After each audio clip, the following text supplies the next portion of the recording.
नमस्कार, मी शुभम शिंदे। बुलेटिनमध्ये आपल्या सगळ्यांचं स्वागत। या बुलेटिनमध्ये आतापर्यंतच्या सगळ्या महत्त्वाच्या बातम्यांचे सविस्तर अपडेट आपल्याला बघायचे। सुरुवात एका महत्त्वाच्या आणि मोठ्या बातमीने आपण करूया।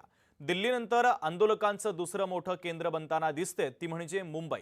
त्यातल्या त्यात चेंबूरमध्ये वेगवेगळ्या आंदोलकांनी ठिय्या मांडत आंदोलन केलं। याच आंदोलनाच्या दरम्यान घडलेल्या काही घटना जगभर व्हायरल होत आहेत। आम्ही तुम्हाला काही दृश्य दाखवतोय।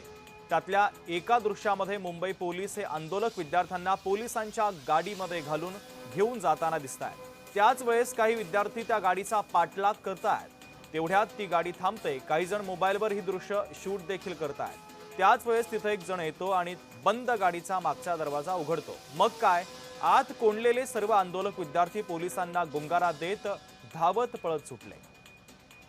दुसरं दृश्य आहे मुंबई पोलिसांचंच।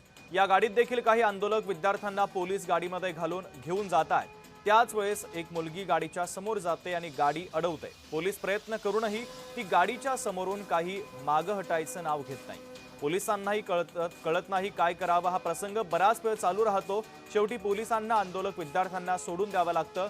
या दोन्ही प्रसंगामध्ये विद्यार्थ्यांना सोडवणाऱ्यांचं आता कौतुक केलं जातंय। तेवढंच मुंबई पोलिसांचं देखील कौतुक करायला हवं। ज्यांना पकडून ते घेऊन जात होते ते विद्यार्थी आहेत, गुंड नाहीत, याचं भान त्यांनी ठेवलं आणि मोकळीक दिली। दिल्ली पोलिसांना नेमकं हेच जमलेलं नाहीये। ही दोन्ही दृश्य आपण पाहिली।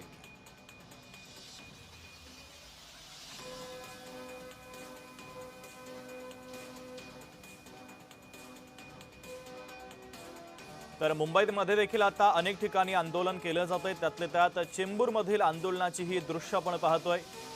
काल काही आंदोलकांना पोलिसांनी ताब्यात घेतलेलं होतं। पोलिसांच्या व्हॅनमध्ये आंदोलकांना घेऊन जात असतानाच खाली असलेल्या एका आंदोलक विद्यार्थ्यानं त्या पोलीस व्हॅनचा दरवाजा उघडला आणि त्यानंतर या सगळ्या आंदोलकांची सुटका झाली।